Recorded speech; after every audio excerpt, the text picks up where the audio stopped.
ஸ்ரீமதே ராமானுஜாய நமக. மலைநாட்டு திவ்ய தேசங்கள்ல ஒன்றான திருவனந்தபுரத்தை பார்த்துட்டு இருக்கோம். இந்த திருத்தலம் சம்பந்தப்பட்ட இன்னொரு சரித்திரம். திவாகர முனிவர் இங்க பெருமாளை தரிசனம் பண்றார். அளவிட முடியாதவன் பகவான் அனந்தன். அவனுடைய தரிசனம் அவருக்கு கிடைச்சதுல அவருக்கு அவ்வளோ சந்தோஷம்.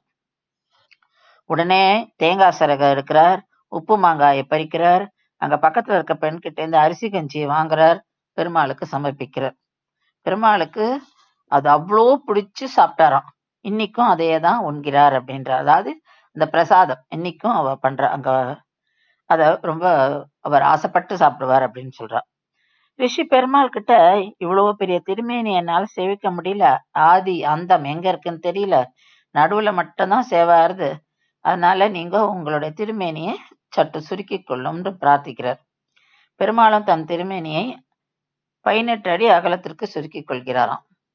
இங்க பெருமாள் வலது கையை நீட்டி சிவலிங்கத்திற்கு அனுகிரகம் செய்து கொண்டு இடது திருக்கையை மேல் நோக்கி தாமர மலரை போல முத்திரை பிடித்துக் கொண்டு காட்சியளிக்கிறார். 2 திருவடிகளும் நீண்டு காணப்படுகிறது. நாபி கமலத்துல தாமர மலரில் பிரம்மா உள்ளார். பிரம்மாவின் பக்கத்தில் அவன் படைத்த 30 முக்கோடி தேவர்கள் காட்சியளிக்கின்றனர். பகவானின் சன்னிதானத்திலேயே நம்ம வில்வமங்கல ரிஷியும் திவாகர ரிஷியும் சேவிக்கிறோம். ஒரு பக்கத்துல திவாகர ரிஷி இருக்கிறார், இன்னொரு பக்கத்துல கவுண்டினி ரிஷி இருக்கிறார். பிராட்டியும் இவர்களுடன் சேவை சாதிக்கிறார்.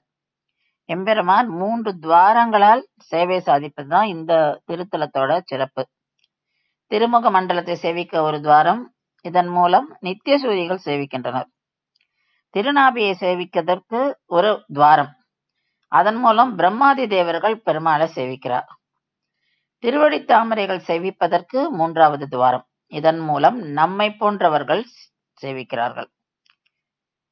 இது மூலம் பெருமாள் நமக்கு என்ன சொல்றாருன்னா, அனைவரும் அவருக்கு சமம் அப்படின்னு சொல்றத பெருமாள் நமக்கு அதை தெரியப்படுத்துகிறார். ஸ்ரீமதே ராமானுஜாய நமஹ.